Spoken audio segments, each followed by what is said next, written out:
Chaque soir, à Versailles, un homme s'assoit seul dans une pièce silencieuse.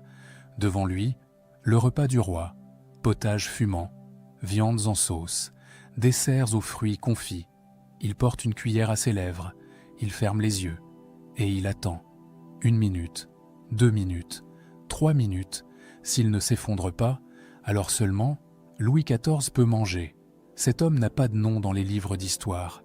Pourtant, chaque jour de sa vie, il a joué à la roulette russe avec son estomac. Chaque bouchée pouvait être la dernière. Chaque repas, un verdict. On l'appelait le goûteur du roi. Et ce que les archives révèlent sur son destin, personne ne vous l'a jamais raconté. Parce que derrière la splendeur de Versailles, il y avait une terreur invisible, et des hommes qu'on a condamnés à l'oubli.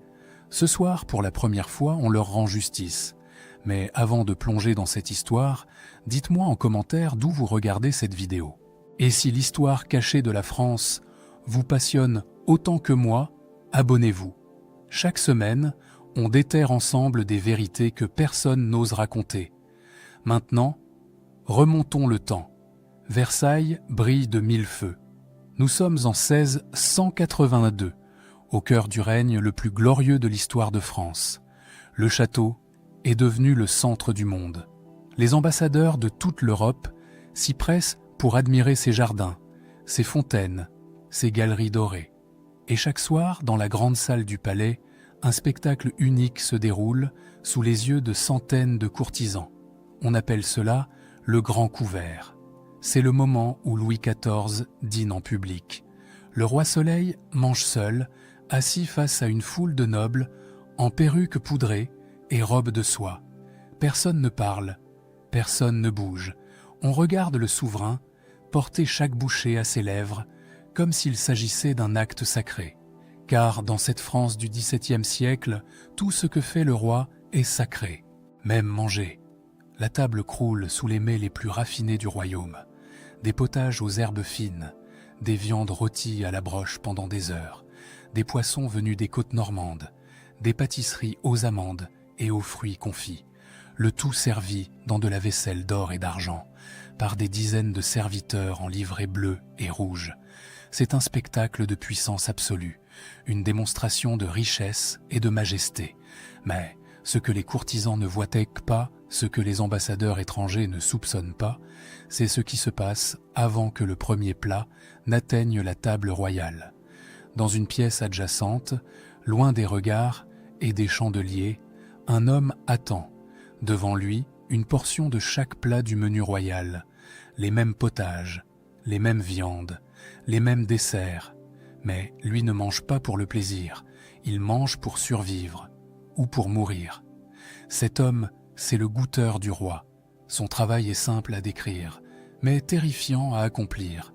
Avant que Louis XIV ne touche à quoi que ce soit, lui doit goûter chaque aliment, chaque sauce, chaque vin, puis attendre que son corps lui confirme que le poison n'est pas là, attendre que les minutes passent sans que ses entrailles ne se tordent, sans que sa gorge ne se serre, sans que son cœur ne s'arrête.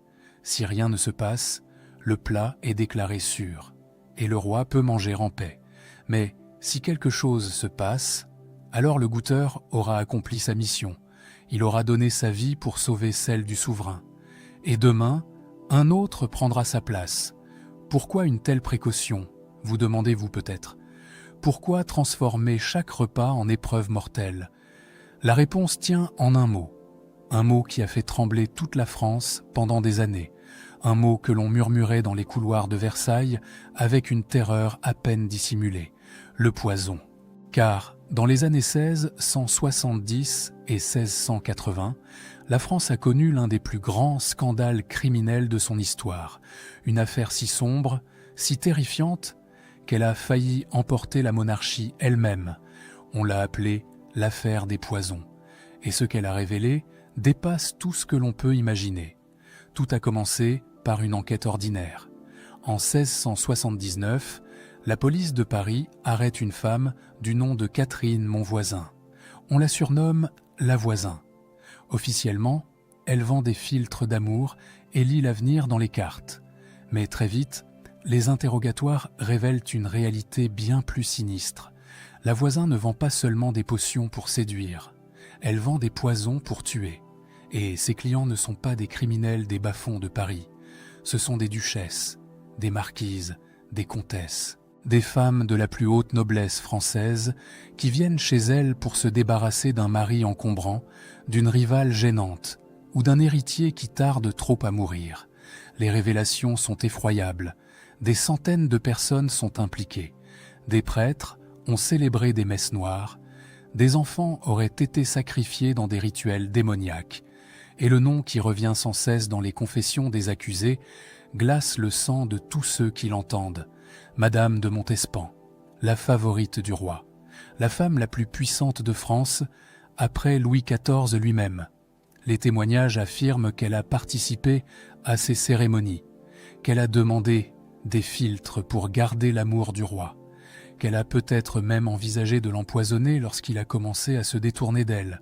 Louis XIV est terrifié, pas seulement parce qu'il découvre sur sa maîtresse, mais parce qu'il comprend soudain, le poison est partout, dans les grandes maisons de Paris, dans les châteaux de province, et peut-être même dans les cuisines de Versailles.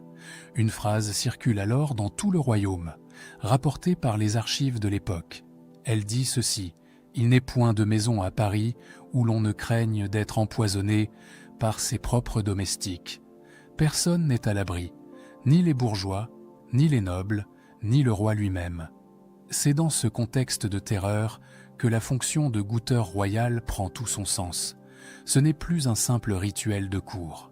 Ce n'est plus une tradition héritée du Moyen-Âge. C'est une nécessité vitale, une question de survie.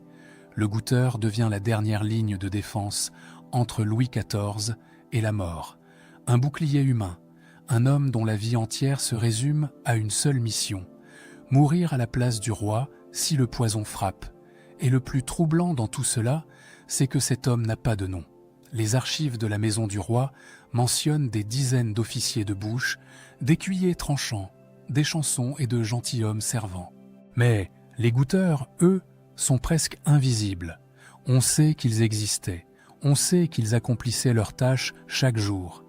Mais leurs noms, leurs visages, leurs histoires personnelles ont été effacés par le temps, comme si leur sacrifice ne méritait pas d'être retenu, comme si leur vie ne valait que le temps d'un repas.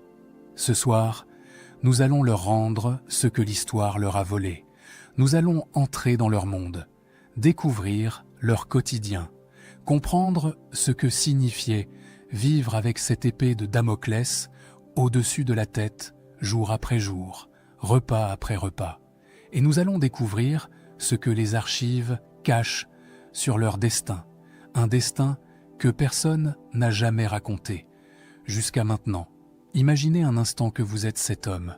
Vous vous réveillez chaque matin dans une petite chambre des communs de Versailles. Le soleil n'est pas encore levé. Dehors, le château dort encore. Mais vous savez que dans quelques heures, votre vie sera de nouveau suspendue à une bouchée de nourriture. Vous enfilez votre livret. Vous descendez vers les cuisines royales et vous prenez votre place dans la salle du gobelet, cette pièce où tout se joue, où votre destin se décide 3 fois par jour. Le rituel de l'essai, comme on l'appelle à l'époque, est d'une précision absolue. Chaque geste est codifié, chaque étape est surveillée. Car il ne s'agit pas seulement de protéger le roi, il s'agit aussi de prouver devant témoins que tout a été fait dans les règles, que si le souverain tombe malade, ce n'est pas par négligence de ses serviteurs. La journée commence bien avant le premier repas royal. Dès l'aube, les cuisines de Versailles s'animent. Des dizaines de cuisiniers, de marmitons, de rôtisseurs et de pâtissiers s'affairent autour des fourneaux. Les odeurs de viande grillée et de pain chaud envahissent les couloirs. Mais avant que quoi que ce soit ne quitte cette pièce, un premier contrôle a lieu. Chaque ingrédient est inspecté, chaque légume est examiné, chaque pièce de viande est vérifiée par un officier de bouche qui note sa provenance et son état. Les fournisseurs du roi sont triés sur le volet. Ils savent que la moindre anomalie dans leur livraison pourrait leur coûter leur commerce, voire leur liberté. Puis vient la préparation des plats. Et là encore, rien n'est laissé au hasard. Les cuisiniers travaille sous surveillance constante. Personne ne peut ajouter quoi que ce soit à une sauce ou à un bouillon sans être observé. Les épices, si précieuses et si faciles à trafiquer, sont conservées sous clé et distribuées au compte-gouttes. Mais toutes ces précautions ne suffisent pas, car le poison peut se glisser n'importe où, n'importe quand. Un domestique corrompu, un garde soudoyé, une main qui passe furtivement au-dessus d'un plat. Il suffit d'une seconde d'inattention pour que la mort s'invite au festin. C'est pourquoi la dernière étape est la plus importante. C'est pourquoi le goûteur existe.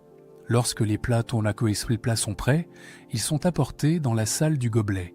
C'est une pièce attenante à la grande salle à manger, invisible depuis la table royale. Là, plusieurs officiers attendent. L'écuyer tranchant qui découpe les viandes, les chansons qui versent les vins, et le gentilhomme servant, celui qui va goûter. Le rituel commence par le pain. On trempe un morceau dans chaque sauce, chaque bouillon, chaque crème. Le goûteur le porte à sa bouche. Il mâche lentement. Il avale, puis il attend. Ensuite vient la viande. Une bouchée de chaque pièce. Bœuf, volaille, gibier. Le goûteur mange. Il attend encore. Puis les légumes, les fruits, les pâtisseries. À chaque fois, le même geste, la même attente, le même silence. Et enfin, le vin. C'est peut-être le moment le plus redouté, car le vin est le véhicule parfait pour le poison. Son goût puissant peut masquer l'amertume de l'arsenic ou le goût métallique du plomb. Les empoisonneurs le savent, les goûteurs aussi. Pour le vin, le rituel est encore plus élaboré. On utilise une coupe spéciale, en cristal de roche. À l'époque, on croit que le cristal se trouble au contact du poison. C'est faux, bien sûr. Mais cette croyance montre à quel point la peur est grande. On s'accroche à n'importe quel espoir, même le plus irrationnel. Les chansons versent d'abord une petite quantité dans la coupe d'essai. Il la fait tourner doucement, observe sa couleur, hume son parfum. Puis il boit une gorgée. Si rien ne se passe, il verse une deuxième portion pour le goûteur. Celui-ci boit à son tour. Et on attend. Encore. Combien de temps dure cette attente ? Les sources de l'époque varient. Certaines parlent de quelques minutes, d'autres évoquent un quart d'heure, parfois davantage. Le temps que les premiers symptômes d'un empoisonnement se manifestent. Le temps de s'assurer que la mort ne rôde pas dans le verre. Pendant ce temps, le goûteur reste immobile. Il écoute son corps. Il guette le moindre signe. Une crampe à l'estomac, une sueur froide, un vertige. Il sait reconnaître ses symptômes. On lui a appris. Certains goûteurs développent même une expertise extraordinaire. Ils affirment pouvoir détecter l'amertume subtile de certains poisons, le goût métallique d'autres. Mais face aux toxines les plus sophistiquées, comme l'aquatofana venu d'Italie, même les plus expérimentés sont impuissants. Ce poison-là est inodore, incolore, sans saveur. Il tue lentement, en quelques jours ou quelques semaines, sans laisser de traces. Face à cette menace invisible, les goûteurs ont recours à toutes les protections possibles. Beaucoup portent sur eux une pierre de bézoard, cette concrétion que l'on trouve dans l'estomac de certains animaux et à laquelle on attribue des vertus miraculeuses contre le poison. D'autres avalent du lait avant chaque repas, croyant qu'il neutralise les toxines. D'autres encore prient, car lorsque la science échoue, il ne reste que la foi.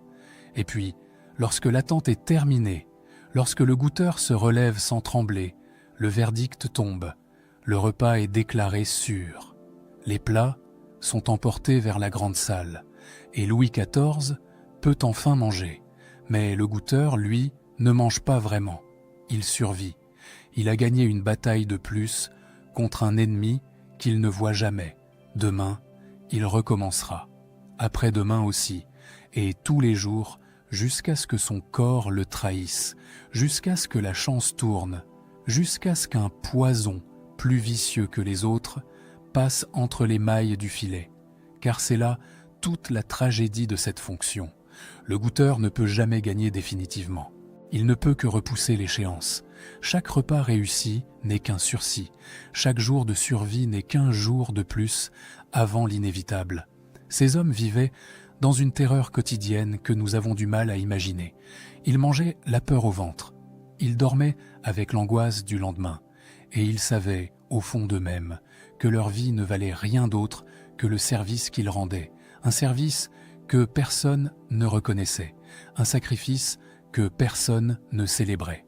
Jusqu'à ce qu'un jour, l'un d'entre eux craque sous le poids de cette pression insoutenable. Et ce jour-là, toute la France a retenu son souffle. L'histoire que je vais vous raconter maintenant est celle d'un homme qui n'était pas exactement un goûteur, mais son destin illustre mieux que tout autre la pression insoutenable qui pesait sur ceux qui servaient les tables royales. Cet homme s'appelait François Vatel, et sa mort est devenue l'un des épisodes les plus célèbres et les plus tragiques de l'histoire de la gastronomie française. Nous sommes en avril 1671. Le Grand Condé, l'un des plus puissants princes du royaume, organise une fête somptueuse dans son château de Chantilly. L'invité d'honneur n'est autre que Louis XIV lui-même, accompagné de toute sa cour. 2000 personnes, 3 jours de festivités, des centaines de plats à préparer, des fontaines de vin à faire couler. Un spectacle qui doit éblouir le roi et asseoir la réputation du prince. François Vatel est le maître d'hôtel du Grand Condé. C'est lui qui orchestre cette fête monumentale. C'est lui qui coordonne les cuisiniers, les serviteurs, les musiciens, les jardiniers. Tout repose sur ses épaules. Et il le sait. Il sait que le moindre faux pas pourrait ruiner son maître et détruire sa propre carrière. Les premiers jours se passent bien. Les banquets sont somptueux. Les divertissements enchantent les convives. Louis XIV semble satisfait. Mais Vatel, lui, ne dort pas. Il court d'une cuisine à l'autre, vérifie chaque détail, s'assure que tout est parfait. La tension monte, la fatigue s'accumule. Et puis, le 3e jour, le drame survient. Le repas du vendredi doit être composé de poissons, comme l'exige la tradition catholique. Vatel a commandé des quantités considérables de poissons de mer aux fournisseurs de la côte. Mais, à l'aube du vendredi, seules 2 charrettes sont arrivées. 2 malheureuses charrettes pour nourrir 2000 convives. C'est un désastre. Vatel est effondré. Il n'a pas dormi depuis 3 nuits. Son esprit est épuisé. Sa raison vacille. Il voit dans cet incident non pas un simple contretemps logistique, mais une humiliation personnelle insupportable. Il a failli. Il a trahi la confiance de son maître. Il ne peut pas supporter cette honte. Ce que Vatel ignore, c'est que d'autres charrettes sont en route. Elles arriveront quelques heures plus tard, chargées du plus beau poisson de Normandie. Mais il ne le saura jamais, car à l'aube de ce vendredi d'avril 1671, François Vatel monte dans sa chambre. Il cale la garde de son épée contre la porte. Et il se jette sur la lame, par 3 fois. À la 3e, l'épée lui transperce le cœur. Quand on découvre son corps, les charrettes de poissons commencent à arriver. La fête peut continuer. Le banquet sera servi. Louis XIV mangera son poisson sans savoir que le maître d'hôtel vient de mourir pour lui. Madame de Sévigné, la célèbre épistolière, raconte cet épisode dans une lettre à sa fille quelques jours plus tard. Ces mots sont restés gravés dans l'histoire. Elle écrit ceci: « Vatel, le grand Vatel, maître d'hôtel de Monsieur le Prince, voyant que la marée n'arrivait pas, n'a pu souffrir l'affront dont il allait être accablé, et s'est passé son épée au travers du corps. Ces quelques lignes disent tout, ça disent tout. L'affront, la honte, l'impossibilité de supporter l'échec. Dans ce monde de cour où tout est apparence, où la réputation est plus précieuse que la vie, un homme a préféré mourir plutôt que d'être humilié. Vatel n'était pas un goûteur. Il ne risquait pas sa vie en mangeant des plats empoisonnés. Mais son destin nous révèle une vérité essentielle sur ceux qui servaient les tables royales. Pour ces hommes, l'échec n'était pas une option. La défaillance n'était pas permise. Ils portaient sur leurs épaules un poids que nous avons du mal à imaginer aujourd'hui. Et si Vatel s'est donné la mort pour du poisson en retard, imaginez ce que vivaient les goûteurs. Ces hommes qui savaient que chaque bouchée pouvait être fatale. Ces hommes qui voyaient leurs collègues tomber malades, parfois mourir sans que personne ne s'en émeuve. Ces hommes qui n'avaient même pas le luxe de choisir leur fin, car c'est là que l'histoire devient vraiment troublante. Les archives de la Maison du Roi sont remplies de trous, de silences, de non-dits, mais parfois, entre les lignes, on devine des drames étouffés. En 1679, au plus fort de l'affaire des poisons, un officier de bouche meurt subitement après un dîner royal. Les registres mentionnent une « fièvre soudaine ». C'est l'expression consacrée à l'époque pour désigner ce qu'on ne veut pas nommer. Une fièvre soudaine, comme si la mort pouvait frapper ainsi, sans raison, sans cause, sans explication. Aucune enquête n'est ouverte, aucune question n'est posée. L'homme n'est même pas nommé dans les documents officiels. On sait simplement qu'il était là, qu'il a mangé, et qu'il n'était plus là le lendemain. Son remplaçant est arrivé dans les jours qui ont suivi, un autre anonyme, un autre condamné à jouer chaque jour à la roulette russe avec son estomac. Ces morts silencieuses sont le secret le mieux gardé de Versailles. On n'en parle pas, on ne les commémore pas, on ne les pleure pas publiquement, car admettre qu'un goûteur a été empoisonné, c'est admettre que le roi lui-même a été visé. C'est reconnaître que la protection n'est pas infaillible. C'est avouer une faiblesse que la monarchie absolue ne peut pas se permettre. Alors on efface, on oublie, on remplace. Les familles de ces hommes recevaient parfois une pension modeste, quelques livres pour compenser la perte d'un père, d'un fils, d'un frère. Mais jamais de reconnaissance officielle, jamais de gratitude publique. Leur sacrifice était englouti dans le silence de l'étiquette royale. Et c'est peut-être cela le plus tragique.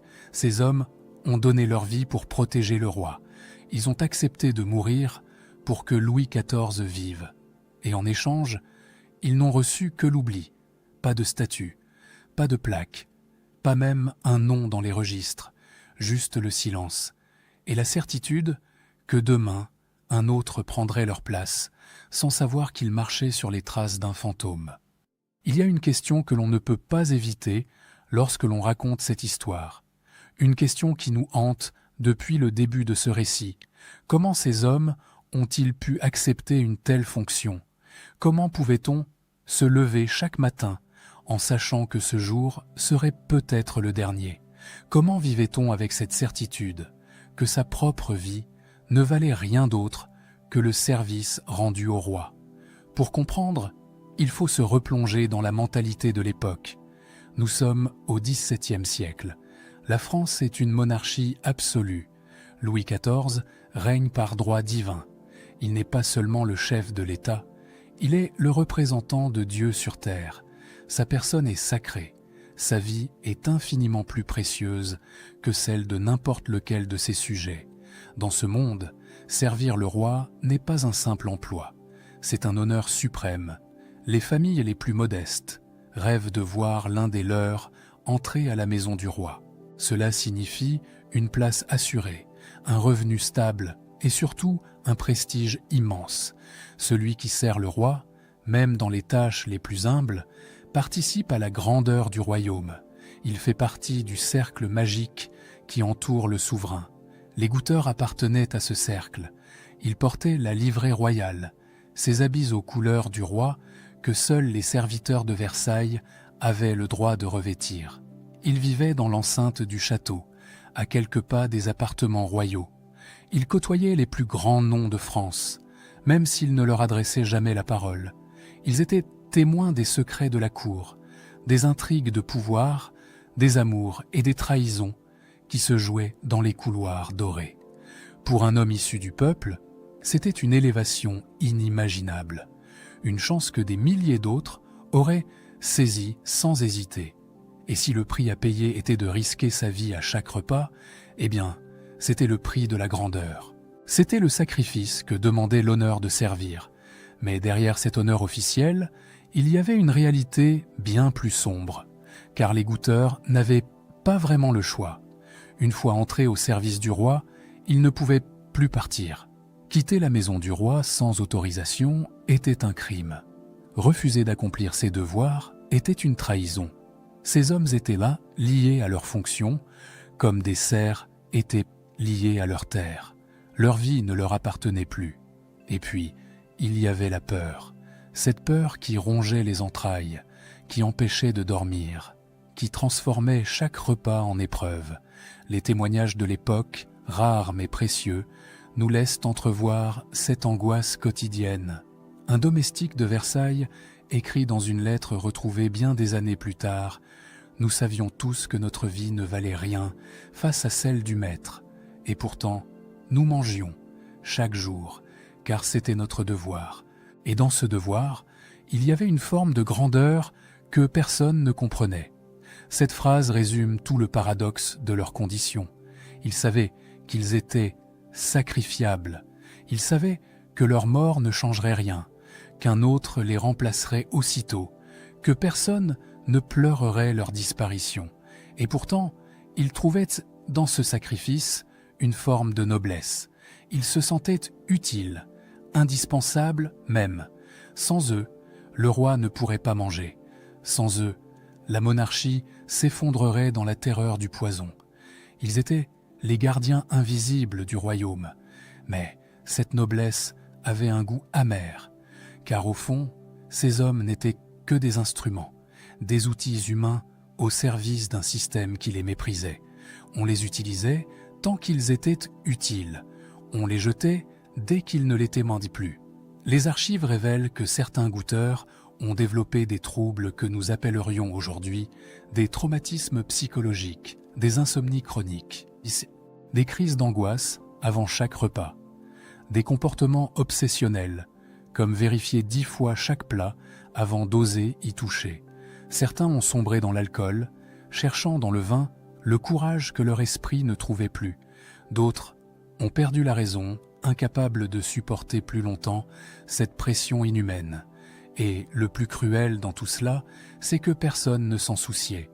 La cour de Versailles était un théâtre permanent où chacun jouait son rôle. Les goûteurs devaient sourire, obéir, accomplir leurs tâches sans jamais montrer leur peur. Montrer sa faiblesse, c'était perdre sa place. C'était être remplacé par un autre, plus jeune, plus naïf, qui n'avait pas encore compris dans quel piège il était tombé. Il y a dans cette histoire quelque chose qui dépasse le simple récit historique, quelque chose qui nous parle encore aujourd'hui. Ces hommes incarnent une vérité universelle et dérangeante, celle des sacrifiés volontaires, ceux qui acceptent de porter le fardeau que d'autres refusent, ceux qui donnent leur vie pour des causes qui ne les reconnaîtront jamais. Combien de soldats sont morts dans des batailles dont personne ne se souvient? Combien d'ouvriers ont péri dans des usines pour enrichir des patrons qui ignoraient leur nom? Combien de domestiques ont consacré leur existence à des maîtres qui les traitaient comme des meubles? L'histoire est remplie de ces fantômes sans visage, de ces armées d'anonymes sans lesquels les grands de ce monde n'auraient jamais pu accomplir leurs exploits. Les goûteurs royaux appartiennent à cette lignée oubliée. Ils ont permis à Louis XIV de régner 72 ans, le plus long règne de l'histoire de France. Ils ont protégé sa vie pendant les années les plus dangereuses de la monarchie. Ils ont avalé la peur pour que le roi puisse avaler son dîner en paix. Et en échange, ils n'ont reçu que l'oubli. Mais ce soir, quelque chose change. Ce soir, nous les sortons de l'ombre. Nous leur rendons leur dignité. Nous reconnaissons enfin ce que personne n'a voulu reconnaître pendant 3 siècles, que leur sacrifice méritait d'être raconté, que leur courage méritait d'être honoré, que leur existence, aussi brève et aussi tragique soit-elle, avait un sens, car c'est cela aussi, le pouvoir de l'histoire, réparer les injustices du passé, donner une voix à ceux qui n'en ont jamais eu, et rappeler au monde que la grandeur des empires repose toujours sur les épaules des invisibles. Toutes les histoires ont une fin. Celle des goûteurs royaux s'est écrite lentement, au fil des décennies qui ont suivi le règne de Louis XIV. Le roi Soleil est mort en septembre 1715, après 72 ans sur le trône. Il avait survécu à tous les complots, à toutes les tentatives d'empoisonnement, à toutes les intrigues qui avaient secoué son règne. Et il devait cette survie, en partie du moins, à ces hommes de l'ombre qui avaient égoutté chacun de ses repas. Sous Louis XV, puis sous Louis XVI, la fonction de goûteur a continué d'exister, mais elle s'est progressivement vidée de sa substance. L'affaire des poisons était un lointain souvenir. La terreur qui avait régné sur Versailles s'était dissipée. Les rituels de l'essai étaient toujours accomplis, mais ils ressemblaient de plus en plus à des formalités vides de sens. On goûtait par tradition, par habitude, sans vraiment croire que le danger était réel. Les goûteurs de cette époque tardive menaient une existence plus paisible que leurs prédécesseurs. Ils mangeaient toujours avant le roi, mais sans cette angoisse qui avait hanté les hommes du XVIIe siècle. Le poison était passé de mode. Les ennemis du trône avaient trouvé d'autres moyens de nuire. Et puis, la médecine avait progressé.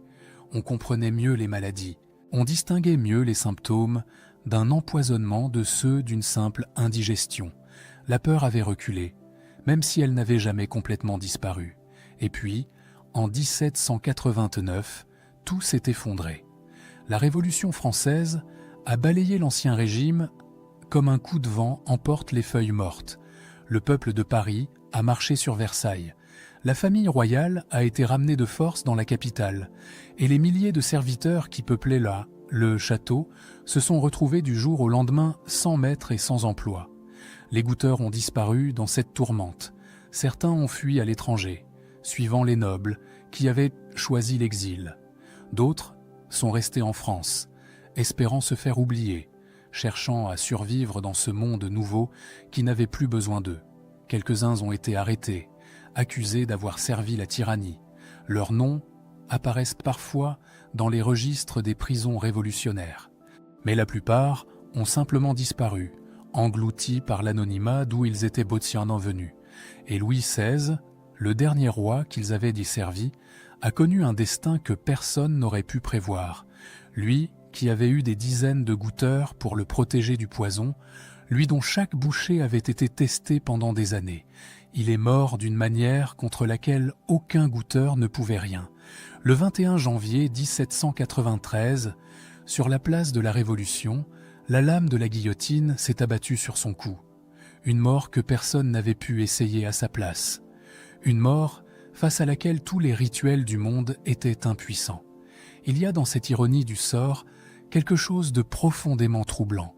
Pendant des siècles, les rois de France avaient tôt vécu dans la terreur du poison. Ils avaient quand et construit tout un système pour s'en protéger. Ils avaient sacrifié des vies humaines pour préserver la leur. Et finalement, ce n'est pas le poison qui a eu raison de la monarchie. C'est le peuple lui-même. C'est la colère de millions d'hommes et de femmes qui ne supportaient plus d'être traités comme des instruments au service des puissants. Les goûteurs faisaient partie de ces instruments. Ils avaient été utilisés, puis jetés, comme tant d'autres avant eux. Mais leur histoire nous laisse un héritage qui va bien au-delà de leur fonction. Elle nous rappelle que derrière chaque grande figure de l'histoire, il y a des milliers de visages oubliés, que la gloire des uns repose toujours sur le sacrifice des autres, que les palais les plus somptueux sont construits sur des fondations invisibles, faites de sueur, de larmes et parfois de sang. Ces hommes qui goûtaient les plats du roi n'ont jamais demandé à être reconnus. Ils faisaient leur travail, jour après jour, sans espérer de récompense autre que leur maigre salaire et la fierté de servir. Mais leur silence ne doit pas être confondu avec l'insignifiance. Leur anonymat ne doit pas nous faire oublier leur courage, car il en fallait, du courage, pour s'asseoir chaque jour devant un repas qui pouvait être le dernier. Il en fallait, de la force, pour surmonter cette peur et accomplir son devoir malgré tout. Alors ce soir, permettez-moi de vous ramener une dernière fois à Versailles. Nous sommes en 1685, un soir d'hiver ordinaire. Dans la salle du Gobelet, un homme dont nous ne connaîtrons jamais le nom s'assoit devant une table. Devant lui, le repas du roi fume doucement dans des plats de porcelaine. un potage aux légumes, une volaille rôtie, une tarte aux fruits. L'homme prend une cuillère, il la plonge dans le potage, il la porte à ses lèvres. Le bouillon est tiède, parfumé aux herbes du jardin royal. Il avale, il ferme les yeux et il attend. 1 minute passe, puis 2, puis 3. Son cœur bat normalement, son estomac ne se tord pas, sa gorge reste libre. Il va survivre. Une fois de plus, dans quelques instants, il se lèvera. Il quittera cette pièce sans un mot. Les plats seront emportés vers la grande salle où Louis XIV attend, entouré de sa cour. Et le roi mangera, ignorant tout du sacrifice qui vient d'être accompli pour lui. L'homme, lui, retournera dans sa chambre des communs. Il s'allongera sur son lit étroit. Il fermera les yeux, en sachant que demain, tout recommencera. Et il trouvera le sommeil, bercé par cette certitude étrange que sa vie, aussi fragile soit-elle, a un sens. Il n'existe aucune statue pour les goûteurs royaux, aucune plaque commémorative, aucun monument à leur mémoire. Et pourtant, chaque fois que nous évoquons la grandeur de Versailles, chaque fois que nous admirons le règne de Louis XIV, nous devrions nous souvenir d'eux. Ils n'ont pas choisi d'être des héros. Ils ont simplement accepté un rôle que personne d'autre ne voulait tenir, celui de mourir en premier, pour que le roi vive. Leur sacrifice n'a jamais été reconnu, jusqu'à ce soir. Car ce soir, pour la première fois, quelqu'un a raconté leur histoire. Et parfois, raconter une histoire, c'est la seule façon de rendre justice aux oubliés.